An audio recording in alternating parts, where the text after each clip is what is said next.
Hi, Masaba. Hi! I thought I was the first one here. Okay, cool. Are you guys ready?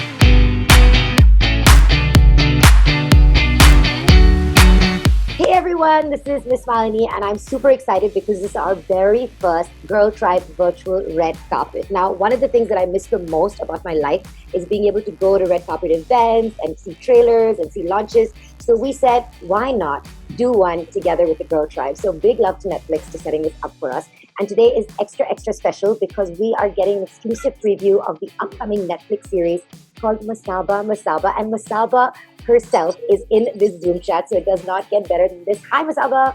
Hi, Malini. How are you? I'm good. You look amazing as always. Thank And you it's very much. so nice of you to be here for our very first Girl Tribe virtual red carpet. We are super excited to have you here. And like I said, normally I get to ask all the questions and go to the events, but actually silver lining to the lockdown is that the tribe can come with me. So we are super excited to see the preview. Thank you for showing it to us. And we're going to take a sneak peek and come back and chat. Anything you want to say about the trailer before we play it? Well, nothing really. I'd say, it's a slice of life, my life and my mom's life. And it was an absolute dream to shoot this because it was just, I had the best time being in front of the camera. And I'll leave it to everyone else to judge what they make of it. But it's super fun. It's just a piece of my heart for everyone. Awesome. That's a great introduction. So let's see it. The trailer to Masaba. Here, there you go. That was the trailer to Masaba. Such a fun show. And can I tell you, Masaba, you have had, just look at your year. It's just been all kinds of epic. 10 years in the industry, which I've seen the whole process. I think we kind of started at the same time. Yeah. Game of Thrones collaboration. Now you're in your own Netflix show, which is pretty much the dream.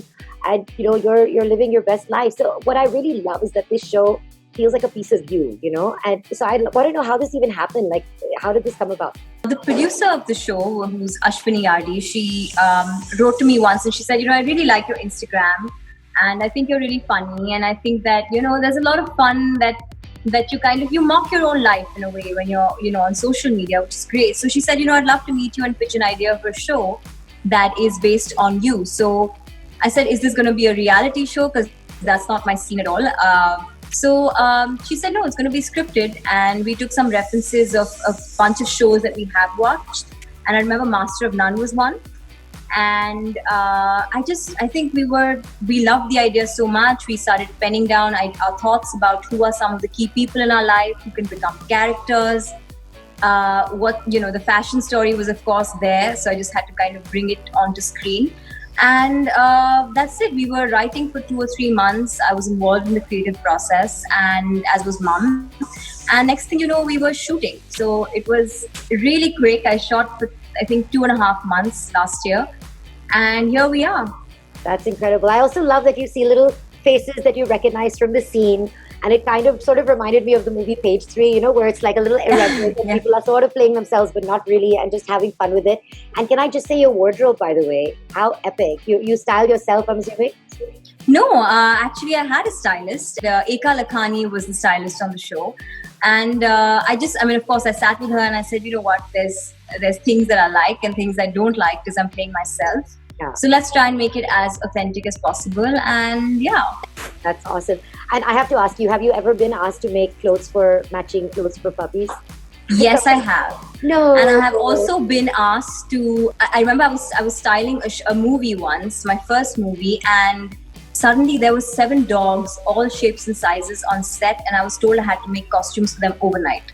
Wow. And I have to also say in 10 days I left that film set and never came back. But yeah, and I'm allergic to dogs. So I was dying because I had to feed them and I couldn't breathe. I had my inhaler with me, so it was quite something. And the thing is, I saw so many glimpses of where I've seen this in the industry, right? You have to sort of play along and you'll have someone who's coming and just, to make the experience, the appearance and say, okay, I'll post a hashtag about your outfit. And you have to deal with so much of that.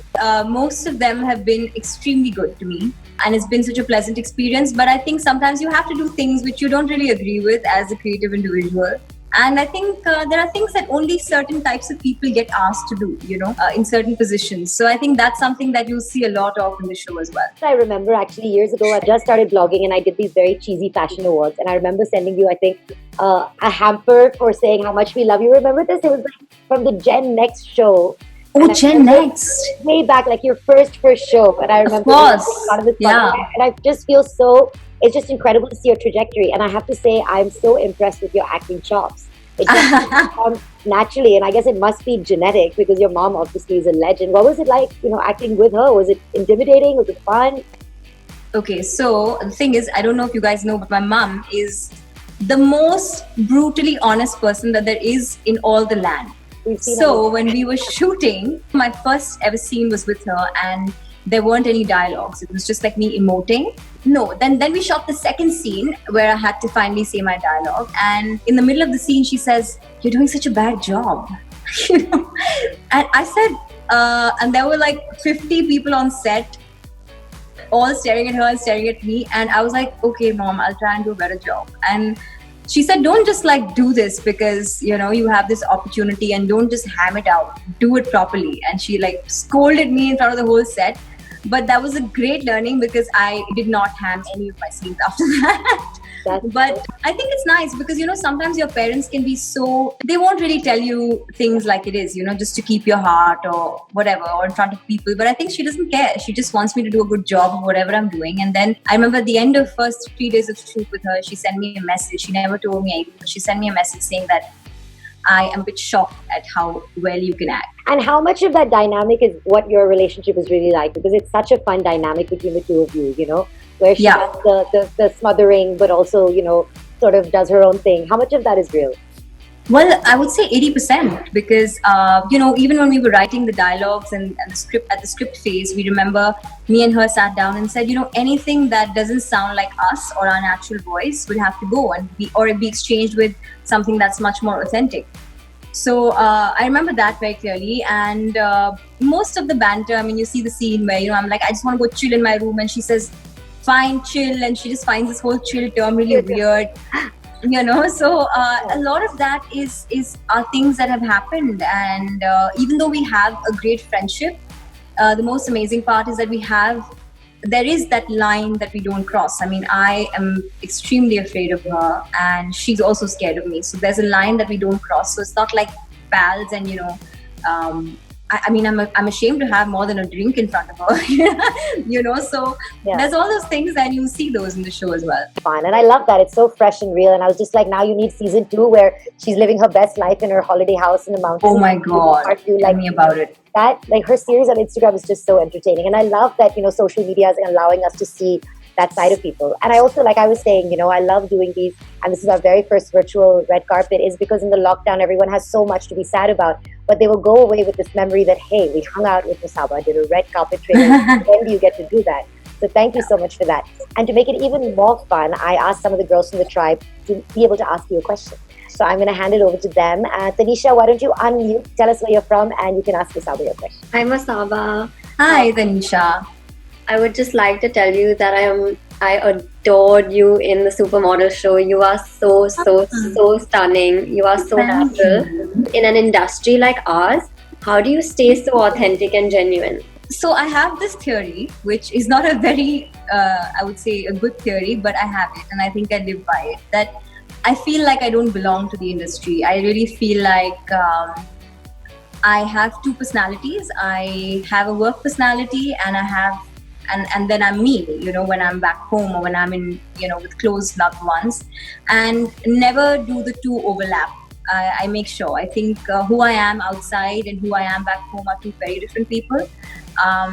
You're seeing who I am at home, which is great, but I just think that I don't see myself as a part of the rat race. And I think the minute you stop seeing yourself as a part of the race, you just are more relaxed, and you have the luxury to be yourself, and you have the luxury to do whatever you want to do and say what you want to say.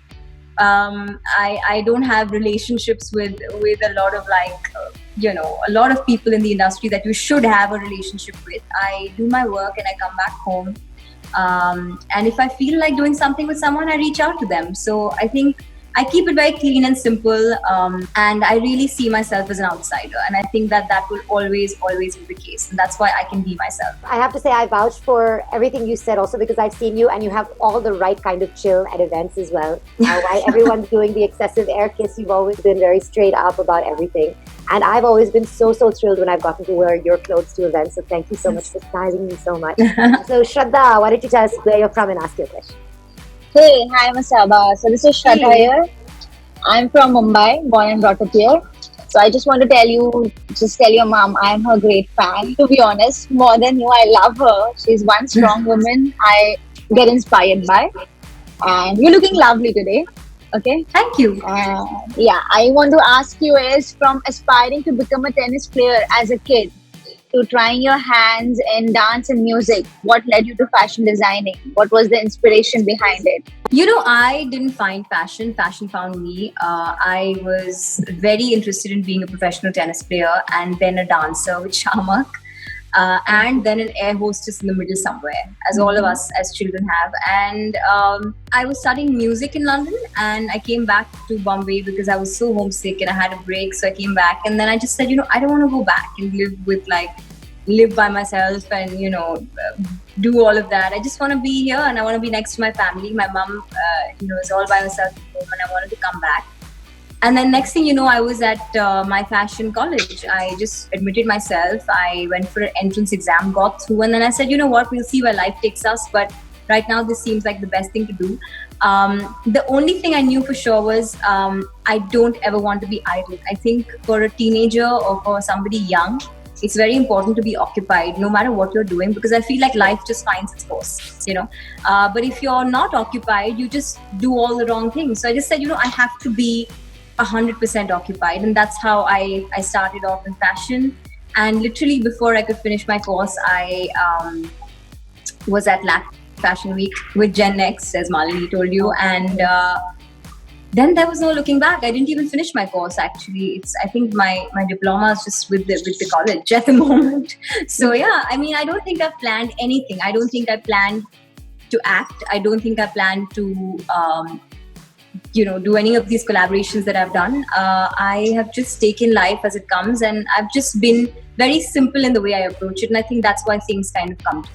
That's really incredible. You make it sound so easy and breezy, and you do it so well, and you do it so humbly, which is amazing.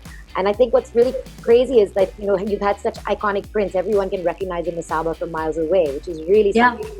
I remember you dressed my Miss Malini anime in the Masaba. Yes, the Tamil print. I remember. I had the matching sari. It was amazing. So we have a question in now from Vibha, and she has a trend question. Vibha, go ahead and ask it. I love your little hairdo. I wish I could learn to do that. Damn it. I love turbans and headgears and stuff. Lovely. So my question is somewhat similar to this. Do you think fashion with sari is going to be a new trend? I am surprised it isn't an ongoing trend at all, because I think that the sari is such a versatile garment. You can really style it with anything, and why not? I think if we do it in our own cool traditional way, the way you have, it could totally become a staple. And I think a lot of people aren't wearing the sari with the fascinator, so I think it would be nice to have a fresh twist on it. However, I think if you simplify it a bit, it'll find more of a following, because I think the fact that it's a bit, sometimes they're a bit heavy duty, sometimes they're not so delicate to handle. So I think if it's something that people can put on without the help of somebody else, it'll definitely find its way in people's wardrobes, because I think the sari has been done in so many versions. Why not this one? It'll be great. You will be doing it from now on. Well, I hope so. That's a great idea for summer 2021. Nobody blew anything in 2020, including a new collection. So Rama literally said, we might as well put the tree up and be done with the year. Put up your Christmas tree and call it a year. Exactly. Yeah. Okay, the next question is from Anshi Agarwala. Tell us where you're from and what question. From Bangladesh. Oh, nice. It's so surreal to be able to talk to you, because I never imagined I would be sitting in a couch and talking to you. So my question for you is, your designs and prints are so aesthetic and artistic. Does this have anything to do with your connection to music and art? Not really. I think it has a lot more to do with where I come from. My background, my culture, which is a very strong, heady mix of Punjabi and Caribbean. So I think that it comes from there. Music and art, of course, play a big part in the way I do my presentations of the work that I do. So, the runway shows or the digital shows or the launches of collections, So I have this really popular way of working, which is that whenever I'm doing a runway show, I first decide what the music is going to be and then decide what the clothes are going to be.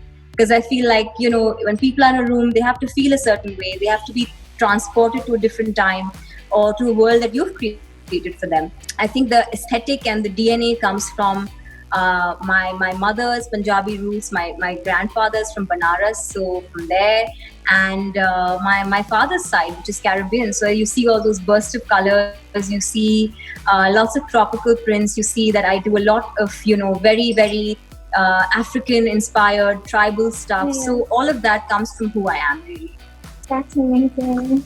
That's incredible. And I really love that Anshi tunes in from Bangladesh so often. And I love that, again, we're getting to connect with people from all over the world, And I think that this show is also going to resonate with people because it really shows a new sort of fresh side of, what we live all day, all night. And I think, you see a lot of the crime fiction, you see all of those shows, but this is such a breakthrough show in my opinion. And I'm super excited about it. Okay, and we have one last Girl Tribe question from Aditi Jha. Aditi, what's your question? Hi Mastaba, I love the trailer. It was beautiful, just like the necklace you're wearing. Thank you very much. So my question for you is, what was the overall experience for shooting for your show Mastaba, especially with your mom, Neena ji? I have to say it was one of the best experiences of my life. It also came at a time for me when I was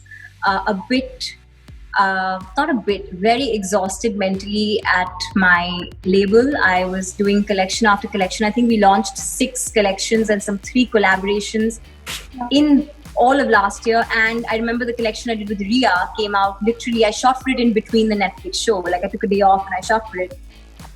So there was just a lot going on and I felt like I needed a break or do something different. And then this happened. So it was great. It was a great experience. It's also so nice to learn a new craft.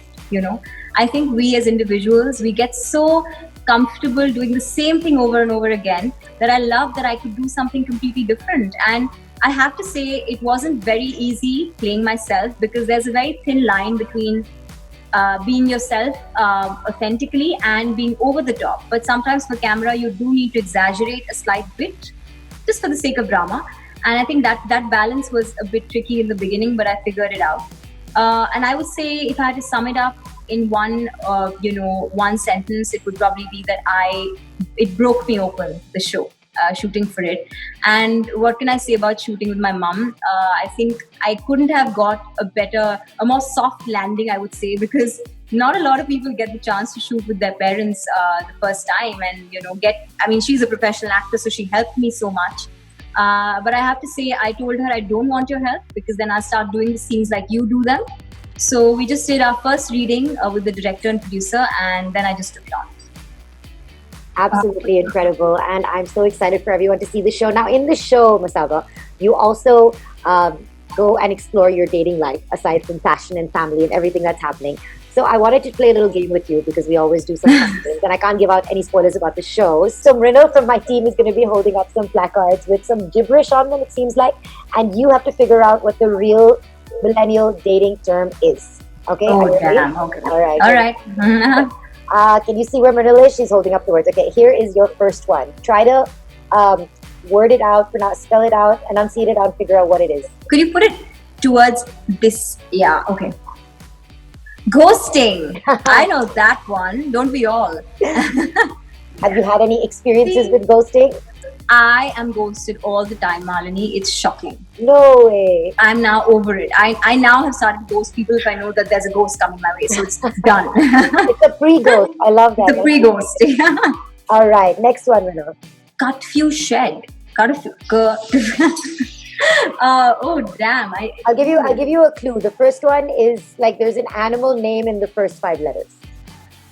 Oh, cowshed? No. There's a domestic animal in the first 5 letters. Domestic. Oh damn! I can't get this. Anyone from the tribe got this one? Raise your hand if you got it. Aditi, sorry. What is it? It's catfish. Catfish indeed. And what does catfish mean? A whole movie and documentary on this. So it's basically when you're talking to someone on social media and they're pretending to be someone else. And they literally create fake accounts. They create fake other family members to comment on their own posts. And there's a show about this where they go and find people because they seem suspicious. Why are they saying we'll meet, but they won't actually come and ever meet you? It's a whole different thing. Wow. Yeah. Okay, I learned something today. Yeah, and I'm clearly not a millennial. I think it's called catfishing because the fish actually does something similar like that. It mimics another fish. Oh, okay. Next one, here we go.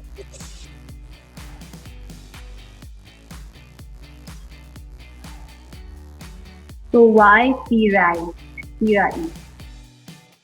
So swipe right. Have you ever tried dating apps? I don't get it. I just don't get this whole trend. I mean, I just find it bizarre, but to each their own. I can't be on a dating app ever. Yeah, I'm so pre-dating apps that I didn't even know which way to swipe. So that would have Exactly, yeah. All right, final one. And here's one I did not know at all. So let's see if you know it. What is the last one? Could you zoom out a bit? Because it's, that's better.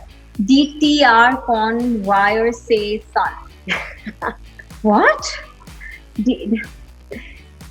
DTR on or con wire say sun. It looks crazy. You got it. You almost got it. DM me our conversation. Close. You got conversation. So it's DTR. Do you know what DTR stands for? No way. I'm so old. Okay, somebody from the tribe. Tell me who's gonna explain what DTR. Okay, Describe the relationship.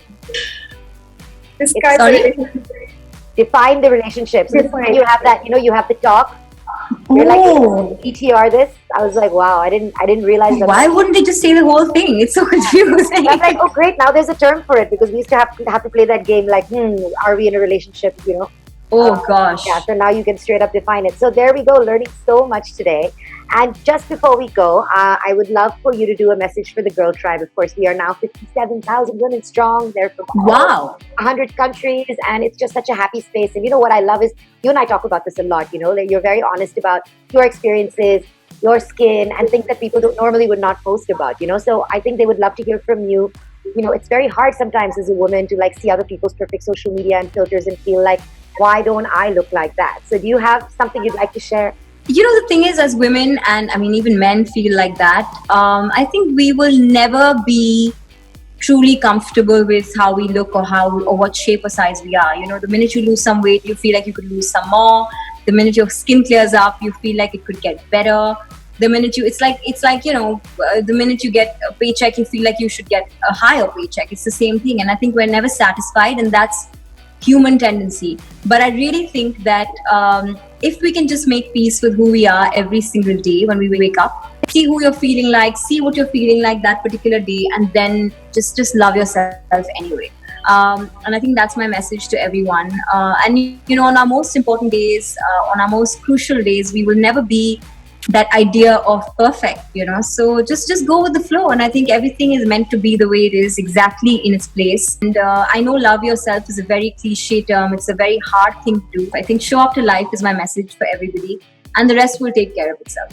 That's so true. Show up to life. That's amazing advice. And something that I've always realized is, women are so self-critical. We always look at ourselves and think, okay, this is not perfect. Literally before this, I was like, oh, my eyebrow is not filled. Nobody else will notice these things. We only know about ourselves. And that's why I love the tribe for just the warmth and the happiness and the joy that they throw at each other. And I'm so glad that we got to do our very first virtual red carpet with you, Masaba. Thank you so much for kicking this off. Pleasure was all mine. Thank you, Malini, and thank you, Masaba. I really want to thank you again. That I think I've seen the longest ever sale happening online and also on the store. Because I always check it and I always make sure at least buy 1 or 2 pieces every year, and it's like the longest ever happening. And I think I also wanted to thank you when I met you, and again I want to thank that one of the designer whose prices are so affordable for a middle class woman to afford. I think it's blessing that we can wear what Katrina Kaif is wearing within our budget, which is doesn't happen across to any other designer. So thank you so much. I'm so glad. All right, cool. So thank you all so much for being part of this virtual red carpet. It has been absolutely amazing. Cannot wait for everyone to watch the show. And I hope you guys had fun. I hope the Girl Tribe had fun having this chat. And I hope you're looking forward to it. Thank you so much, Masaba. And we're so excited for you. You are a legend. I don't know what you're going to do next, but we are so excited to see it. Thank you, Malini, and I'm so glad I could do this with you first for anyone else. I'm so happy you did. Thank you very much. Okay, bye guys. Thanks everyone for Bye, coming. everyone. Thank you. Bye, Masaba. Bye, Malini.